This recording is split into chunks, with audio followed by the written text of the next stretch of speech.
everyone, I'm Mary Sitt, and this is Asian Viewpoints. When is the last time you went to a symphony concert? Maybe you just attended a family holiday pops concert recently. Well, our guest today is Yoichi Udagawa. He is the cover conductor at Boston Pops Symphony and the music director and conductor of 3 orchestras in the Boston area. Yoichi, thanks for being with us. Thank you very much, Mary. It's great to be here. The Patriot Ledger says you won't fall asleep when Udagawa makes music. And that is true because you are full of enthusiasm and energy when you actually literally run across the stage to the podium and start conducting. I think that's great. How do you keep that energy and enthusiasm up, year after year? It's funny. It's not like I'm not doing anything to do. I just enjoy it. It's a blast to conduct. It's a blast to be doing music.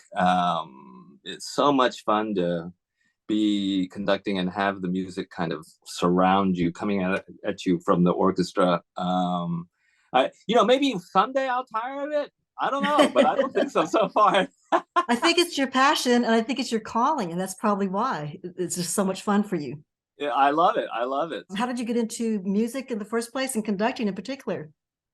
So I grew up in Austin, Texas, and my parents used to take us to the Austin Symphony. And to be honest, my brother and I didn't really enjoy it that much. I mean, we liked it okay. We were just little kids, And they had a conductor change. When this new conductor came, the music just sounded so much better, and the concerts were so much.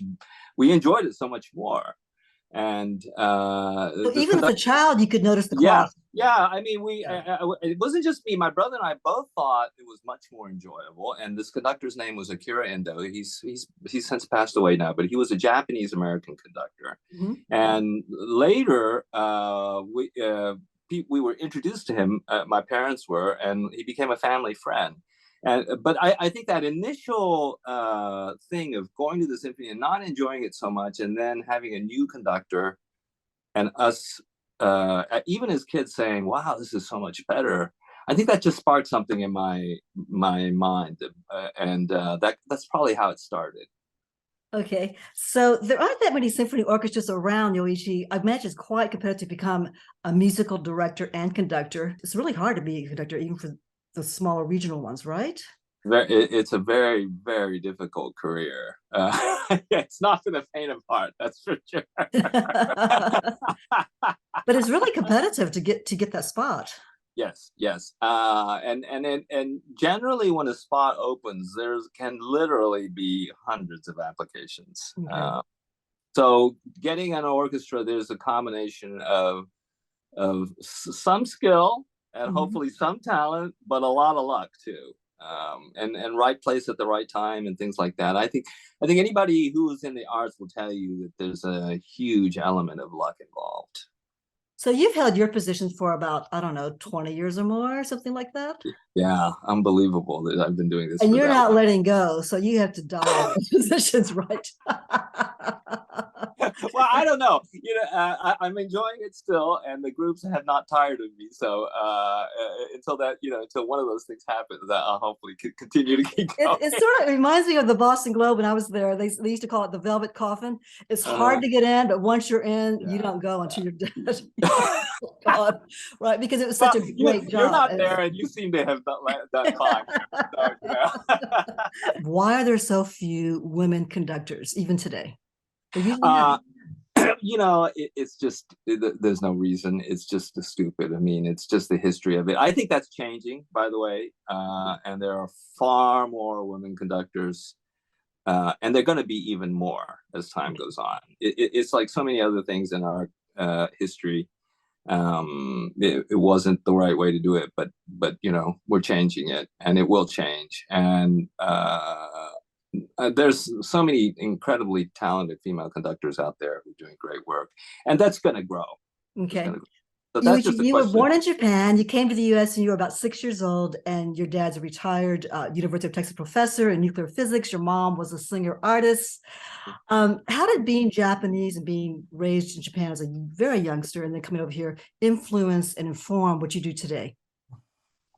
That's a very good question. I would say that although I feel that I'm very American, I'm very proud to be American, and I think feel very fortunate to live in America. There are certain things about my Japanese background that I value very highly, and I think that's part of being an American, is that so many people who are Americans came from different places and different backgrounds, and with the Japanese background, some of the things I appreciate. I mean, there's certainly, my parents, had an incredible high work ethic, study ethic, study, work. Save, study, work, and save. Just what you do, you study and you save. You're a personal financial wizard, helping all your friends with their personal finances. I mean, we'll save that for another show. Those things, I think are part of that culture, and not to say that it isn't of other cultures as well. But and what I was thinking, Yoichi, Japan, you think about Japanese design, it's very minimal, spare, just it's beautiful. It's never fussy and ornate. That's true. And I think you conduct like that. When I watch you conduct, it's like you don't do these big hand waves. There's sort of like, I mean, every once in a while you go like that, right? But basically it's sort of minimal, and you want to stick exactly to how it's written in your interpretation. You don't want to add this extra stuff. Is that true or not? Now, that's interesting. I mean, I think that minimalist, and that doesn't mean all Japanese are that way, or right. But certainly that has influenced me greatly, and no, that might be the case, Mary. I haven't really thought about it. Yoichi, what do you like best about conducting? How is it most fulfilling to you? Oh, wow. Well, I like all aspects of it, but I would say just having the music kind of